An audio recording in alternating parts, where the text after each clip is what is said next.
Hola, bienvenidos a Observatorio Cotidiano.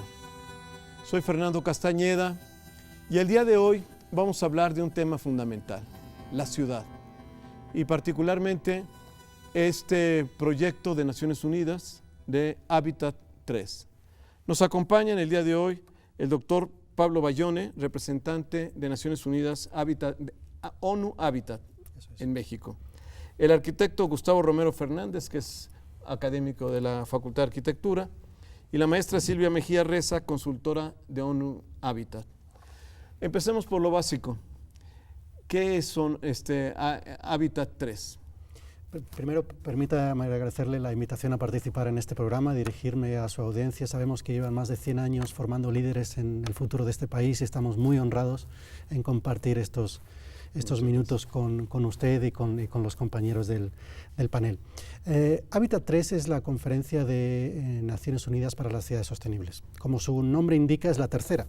Tenemos que recordar que la primera fue en Vancouver en 1976, la segunda en Estambul en 1996 y esta ha sido la tercera. El hecho de que se celebre cada 20 años ya da una idea de la magnitud de las agendas que se van a discutir, y por supuesto el mundo hace 40 años era muy distinto de lo que es ahora. En Vancouver 76 el resultado fue la creación de ONU Hábitat. ONU Hábitat no existía antes de la primera edición. De la segunda fue paralelo al desarrollo de los objetivos del milenio. No sé si se acordarán de los objetivos del milenio. En aquel entonces la ciudad era vista realmente como un problema. El único indicador que había relativo a la ciudad dentro de los objetivos del desarrollo del milenio era uno que decía que había que erradicar las favelas o los asentamientos informales. Lo que ha cambiado realmente en estos 20 años es que hemos empezado a ver la ciudad como una oportunidad de generar soluciones para la mejora de la calidad de vida de la mayoría de las personas, sin dejar a nadie atrás. Es decir, una ciudad no puede funcionar si no contempla el ámbito rural que la rodea, pero como digo, es una oportunidad para el desarrollo y una mejora del desarrollo socioeconómico de las personas, con lo cual creo que el gran cambio ha sido de una situación reactiva contra las ciudades a una situación más propositiva de ver cómo logramos que las ciudades sean oportunidades. Una alternativa para los países, las ciudades. ¿Cuáles serían los temas que podrían hacer de la ciudad estas alternativas? Bueno, la ciudad es un generador de economía, ¿no? Entonces se ve a la ciudad como este organismo viviente que brinda oportunidades para todos, y bueno, lo que se tiene que alcanzar es que efectivamente la ciudad le brinde de forma equitativa oportunidades a todo ciudadano que viva en ellas. Entonces, pues temas se tocaron muchísimos en esta conferencia, como el financiamiento, la vivienda, el derecho a la ciudad, la sostenibilidad de la ciudad, la resiliencia. En fin, fue una gran gama de temas que se tocaron y a donde se pretende que todos los países miembros que asistieron se comprometan a compartir esta agenda de temas y a, orientar sus políticas públicas para que se lleven a cabo. Gustavo, tienes también una experiencia de Hábitat. Sí, yo he tenido la oportunidad de estar en las tres, esta última también. Y bueno, la primera cosa que queríamos decir que realmente si uno lee la propuesta de Hábitat 3, va uno a ver que están incluidos, como se decía, casi todos los elementos de la ciudad y de lo que de alguna manera se tienen que tomar en cuenta y de lo que teóricamente se debería hacer para que las ciudades fueran el lugar que todos quisiéramos tener, un lugar incluyente, un lugar donde hubiera las mejores condiciones de vida, que no hubiera desigualdad y todo ese tipo de cosas, ¿no? Es decir, aparentemente sí, pero desgraciadamente las ciudades no son así. Las ciudades tienen grandes problemas. Yo diría que no solamente no han mejorado, sino, digamos, las ciudades han empeorado a través del tiempo. Sí tienen mucho más problemas ahora que lo que tenían hace 40 años. Lo podemos hacer inclusive, por ejemplo, el caso de América Latina, en el que en el fenómeno principal de 1976 eran los asentamientos populares, mal llamados informales, mal llamados irregulares, son asentamientos populares, que pretendía erradicarse con políticas de alguna manera, ¿no? Evidentemente lo vemos que seguimos exactamente igual, es decir, no solamente no ha regresado, sino, pero además, claro que sí hemos tratado de mejorar es en entender el fenómeno. Y ahora nos dimos cuenta de que ese fenómeno era mucho mejor que las respuestas políticas, públicas que hizo el gobierno con las ideas arquitectónicas del movimiento moderno, de los grandes conjuntos diseñados por las políticas públicas y por los arquitectos con ideas muy peregrinas sobre el habitar humano. Que evidentemente las soluciones de ese tipo se habían convertido no solamente en la solución, sino en el problema. Y lo tenemos ahora con los millones de viviendas que hay en China sin ocupar, o en el caso mexicano, o en Argentina, o en España, que hacen ver que esos modelos no responden necesariamente a esa situación. Es decir, no hay una comprensión cabal del fenómeno. Entonces, esa es, por ejemplo, una ejemplificación de una situación. Evidentemente, el problema de la sustentabilidad. Es decir, las ciudades son uno de los centros fundamentales de contaminación. Y no hay mucho que hacer. El problema del transporte es enorme. Casi no se trata, por ejemplo, en la agenda, es muy poquito lo que trata. No dice de las causas, por ejemplo, la industria automotriz, ¿no? Esto que se vendan coches, toda América Latina actualmente es un verdadero problema en las zonas centrales. La Ciudad de México, si no le quitan 2 millones de autos, no va a poder funcionar. Entonces, pero la industria automotriz nadie la toca, ¿no? Entonces, ese es un problema que está ahí presente en esa situación, como factor de contaminación, en la que, por ejemplo, se acaba el derecho de tener coches privadamente. El otro gran problema, el suelo, el valor del suelo, la especulación del suelo. Es decir, por ejemplo, se habla ahora de ciudades que sean concentradas, eso no se va a poder hacer, totalmente no se va a poder hacer. Mientras el costo del suelo sea dirigido por el mercado, no hay ni una sola posibilidad de concentrar las ciudades, y menos para los pobres. Entonces yo creo que ahí hay una serie de cosas que nos hacen ver que es una visión un poco idealista, un poco decir, bueno, si lo hiciéramos sí, pero ¿cómo lo vamos a hacer? Inclusive no hay mecanismos, ese tipo de cosas para tener el equilibrio social necesario en ese tipo de cosas. Va a seguir haciendo que los pobres vivirán en los lugares feos y alejados. ¿Por qué? Porque mientras no se quite la pobreza van a seguir estando ahí, ¿no? Entonces bueno, yo creo que esa es una visión. Pero entonces sí entiendo, aquí hay una serie de temas que son importantes para discutir estas agendas de la ciudad. Uno de ellos es el tema del gobierno y de la política, ¿no? De la gobernabilidad y la gobernanza de las ciudades, ¿no? Hay diferentes ejercicios que se están haciendo para hacer más participativa, ¿no? Las decisiones, el ejercicio del gasto, etcétera, muchas cosas. Pero en fin, ese es un tema. El otro tema, por supuesto, es un tema de carácter económico, que pues sí, ahí hay sería un debate enorme, porque no solamente nos afecta en las ciudades, nos afecta como naciones y como economía global. Pero bueno, con respecto al tema de la política pública, con respecto a qué tipo de políticas deberían orientarse y cuáles serían sus posibilidades de implementación. Pues primero unas palabras sobre la nueva agenda urbana, que es lo que se aprobó en Quito. Pero obviamente no es una agenda que se apruebe ni en una semana ni en un mes. Creo que es un proceso de más de 3 años de elaboración, con la participación de más de 200 gobiernos, con la sociedad civil, que en definitiva ha intentado poner sobre la mesa los principios de la ciudad que queremos. Nosotros entendemos que es un elemento que en sí no es vinculante, pero creemos que al haber sido desarrollado por la sociedad civil, por más de 200 gobiernos de más de 200 países, tiene incluso más legitimidad que si hubiera sido una ley que viniera de algún sitio. Obviamente, hacer una nueva agenda urbana para todo el mundo tiene que tener una amplitud de principios de forma que sepamos a dónde vamos. Ahora bien, es responsabilidad de cada uno de los gobiernos nacionales, estatales y locales la aplicación de esa nueva agenda urbana a los proyectos que hacen en el día a día, porque no nos engañemos, si nosotros no llevamos los principios de la nueva agenda urbana al terreno del día a día y que signifique una mejora en las condiciones de vida de los ciudadanos, estamos haciendo un ejercicio de teoría y para eso mejor que los principios se queden en un cajón. Con lo cual, para nosotros, más importante que la semana en Quito es esta semana que viene ahora. Es decir, la semana que podemos pasar a la acción, y cuando decimos podemos, estamos realmente llamando a la mesa a todos los sectores que están interesados en que las ciudades sean mejores. Primero, desde los usuarios finales, las personas que viven en las ciudades, y tenemos que pensar en la ciudad como la red social perfecta. la red social que se basa en lo real, en lo físico y no en lo virtual, en lo intangible, con lo cual tenemos ahí relaciones sociales que tenemos que generar día a día, y las relaciones sociales que se basan en un comprendimiento, en una necesidad de sumar y no en la fragmentación ni en la exclusión.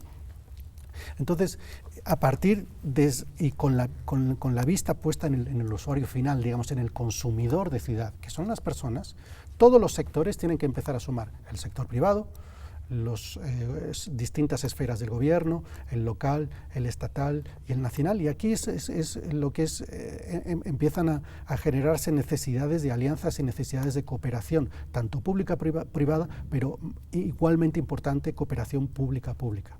Es decir, una de los grandes éxitos que va a tener, si es que lo tiene la agenda de la nueva agenda urbana, es la capacidad que va a tener de articular que todos los esfuerzos del sector público estén aunados en una misma dirección. Bueno, pero digamos, hay ejemplos que podríamos tomar mejores que decir. Por ejemplo, en México nosotros tenemos una cuestión, incluso de definición de competencias en los diferentes niveles, ¿no? El nivel municipal, estatal, federal. Hay muchas cuestiones de coordinación muy complejas. Ejemplos de gobierno de ciudades que podemos suponer que han sido exitosos, o mejor, más exitosos, no sé si muy exitosos, pero más exitosos que otros ejemplos. A propósito del gobierno, a propósito de cómo se construyen y se articulan todos estos niveles y todos estos intereses. Silvia. Pues mira, ejemplos, te puedo platicar de muchos que se dieron durante la conferencia. Se habló, por ejemplo, un caso que me interesó muchísimo fue el de Denver, que fue una ciudad que quedó desértica, ¿no? Después de que la industria automotriz se vino a pique, y fue una ciudad que pasó de tener un boom económico y bueno, de prosperidad social tremendo, a ser una ciudad deshabitada completamente, y tienen un problema de deshabitación muy fuerte, ¿no?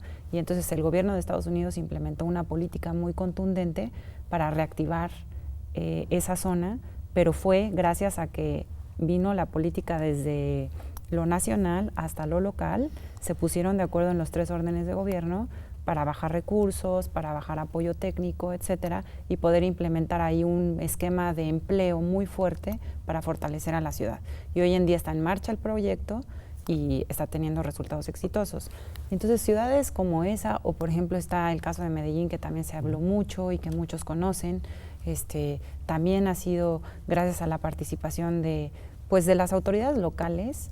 La participación ciudadana es un componente muy fuerte en el caso de Medellín. Gracias a la ciudadanía y a los aportes de la ciudadanía es que se ha logrado levantar una ciudad que estaba en manos de la delincuencia, de la pobreza, etcétera, y hoy día es un ejemplo, ¿no?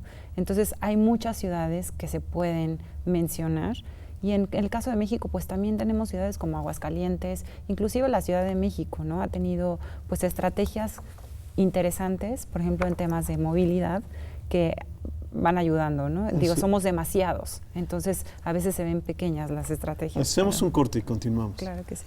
Gracias. Ese es un tema, ¿no? Hay un debate, estaba yo leyendo.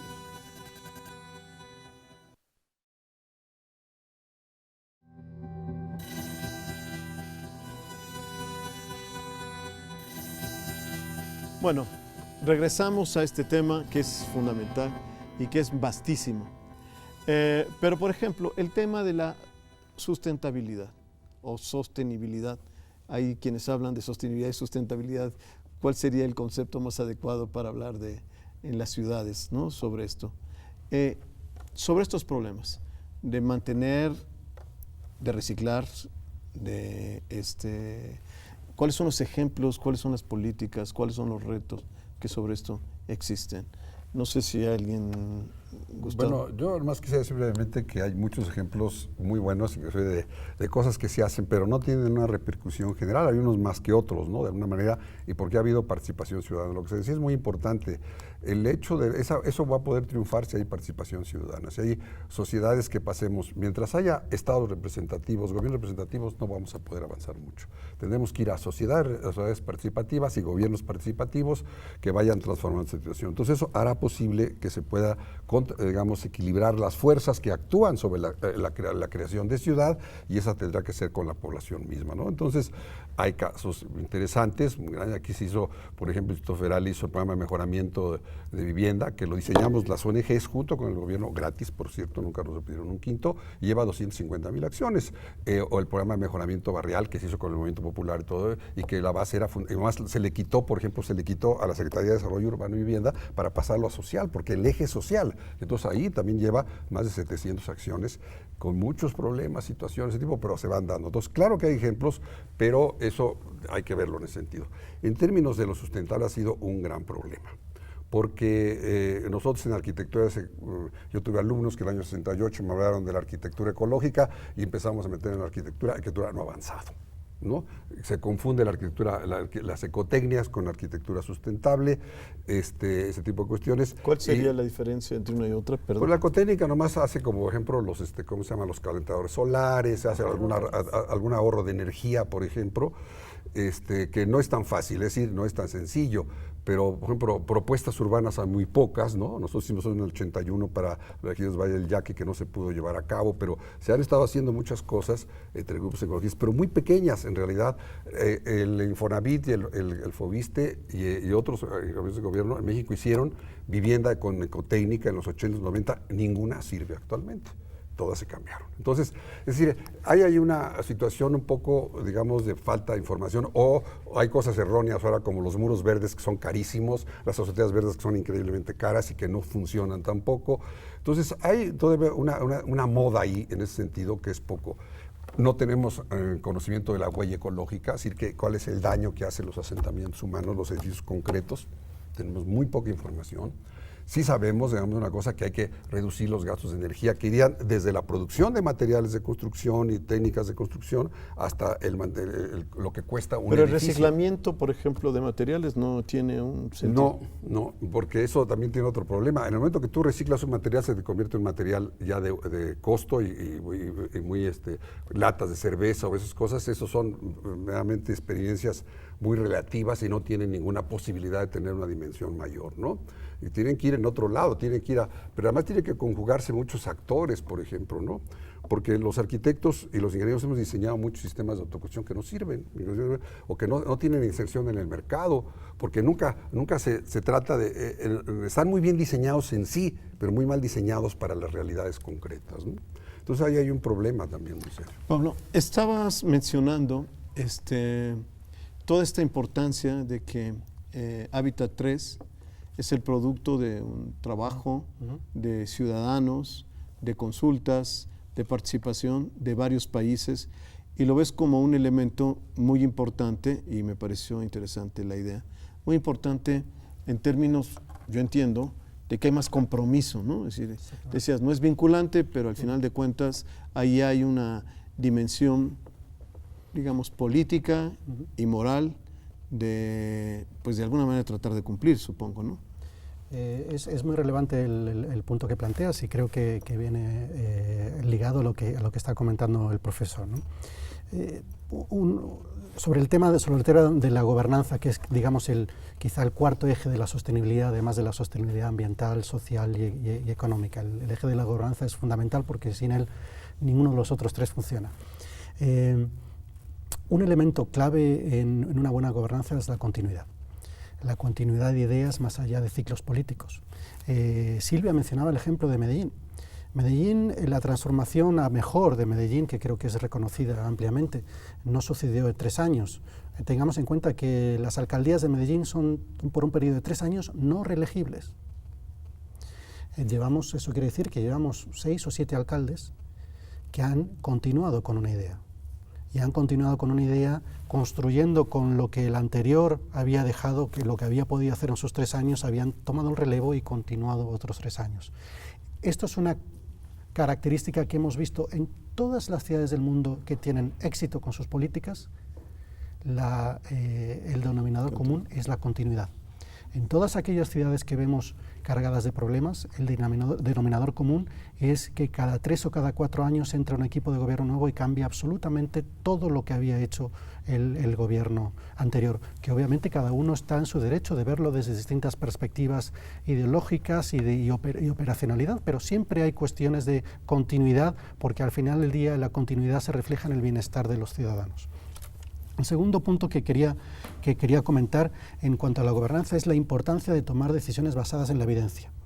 Es decir, las ciudades necesitan mucho dinero para funcionar, necesitan mucha inversión en infraestructura para que las ciudades funcionen correctamente y tenemos evidencia que las ciudades aquellas que tienen mayor problema, las decisiones sobre la inversión han sido tomadas desde un punto de vista, digamos, electoralista, más allá de que sean basadas en la evidencia, y así es donde se crean elefantes blancos, proyectos trofeos que en realidad no están satisfaciendo a la demanda de la población. Y el último punto que quería mencionar es precisamente, la cuestión de la demanda, es decir, ¿qué es lo que el ciudadano quiere? Y esto es la cuestión de la participación. La participación no es un espacio de queja, eso no es la participación, es decir, yo no creo un espacio para que la gente vaya a quejarse, sino para que tenga un compromiso para sumar ideas, para que las cosas sean a mejor. Y pongamos un ejemplo que la gente va a entender. ¿Alguien piensa que Steve Jobs, cuando lanzó el iPad, fue porque se le ocurrió a él? ¿O fue porque pasó por 4 años de procesos con focus groups, en los cuales le preguntaban a los usuarios cuál sería el mejor producto posible? Nosotros tenemos que llevar esa ideología a la forma que hacemos nuestros planes y nuestros programas de inversión. Es decir, preguntar desde una forma guiada, ¿cómo nos podemos mejor gastar el dinero? ¿Cómo podemos generar planes que realmente sirvan a los que van a recibir los beneficios de ese plan?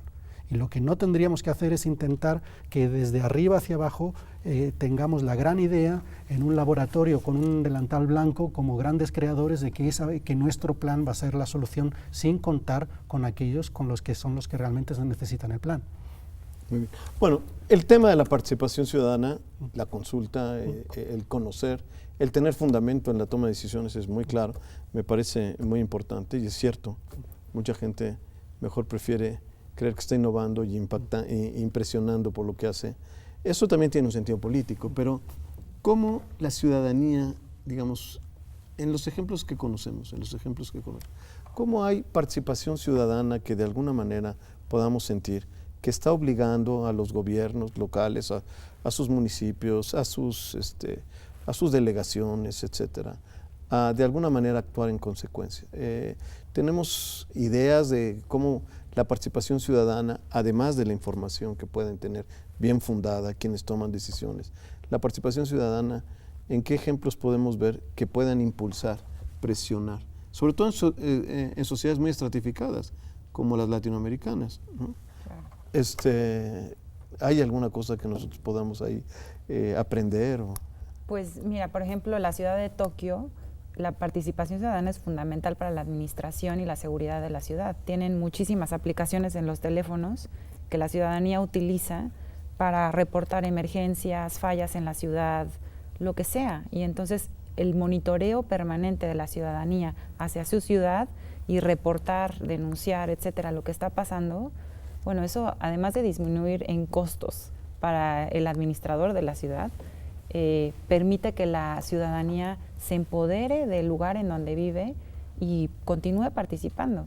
Y yo creo que también se ha empezado a dar mucho en México a través de las redes sociales, ¿no? Ahora con Twitter, con la utilización de herramientas como el Waze, el Google Maps, tenemos Ciudad MX que también está promoviendo mucho la utilización de apps para denunciar baches, fugas de agua, etcétera.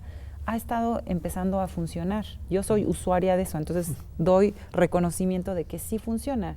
Y eso te da certeza de que participas en alguna forma para que tu ciudad funcione mejor. Y ese es un proceso de participación ciudadana activo, claro, que se puede también bajar al plan, ¿no? Sin duda las asociaciones civiles han hecho cosas muy importantes. Recientemente en nuestro país nosotros hemos venido planteando la participación, hemos logrado modificaciones en las leyes de alguna manera.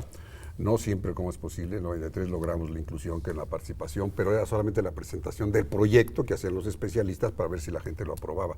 Pero tuvimos una experiencia en el 98 en el que, digamos, se hicieron 7, 8 planes por las universidades y las ONGs, en las cuales tuvimos una amplia participación ciudadana, ¿no? Es decir, nosotros, por ejemplo, en Andrés Toltepec hicimos 650 reuniones con 50 grupos durante 2 años para construir el grupo. El gran problema es que las 5 obras que establecieron no se hicieron. Eso a la gente le hizo un gran daño. Entonces hay otro problema ahí también en ese sentido. O sea, si hay procesos de participación, se requiere en primer lugar cambiar la mente de los urbanistas, los arquitectos, los diseñadores, los políticos, los funcionarios, porque no creen en la ciudadanía, le tienen un temor a la organización y siempre tratan de controlarla. O la quieren como fuerza de trabajo. Entonces, se necesita una ciudadanía responsable, como se decía, informada y con capacidad de decisión. Entonces, eso va en ese sentido y se ve en México. Ahora, hay varios tipos de participación. Hay la participación conservadora, lo que se llama en los Estados Unidos el NIMBYA, Nothing in my backyard. Los españoles, sí, pero aquí no. O sea, aquí nosotros decimos, se hágase la revolución, los bueyes de mi compadre. Entonces, esta situación está hecha. Es decir, los sectores medios, sectores altos son muy conservadores y no quieren que se modifiquen cosas, y tienen fuerza política. Y eso hace mucho con las TICs. Las famosas TICs tienen que ver con los sectores medios intelectuales. Les falta sentido político, entonces, por lo tanto, no creo que tengan mucha alternativa si no la ven en ese sentido. Si se articulan a los procesos, por ejemplo, no están ligados a los compromisos ecológicos, no están ligados a los movimientos urbanos, no están ligados a las ONG, entonces es muy disperso lo que hacen estas. Entonces, bueno, yo creo que ahí es una lástima, se nos acabó el tiempo. Es realmente interesante, fascinante y es un tema muy importante. Yo simplemente me quedo con que, primero, las ciudades son fundamentales. Vamos a tener que vivir en las ciudades y es mejor que nos organicemos, que seamos incluyentes y que nos preocupemos por el medio ambiente y la salud de cada uno de los que vivimos en esta ciudad. Muchas gracias. Gracias. Gracias a ti. Muchas gracias.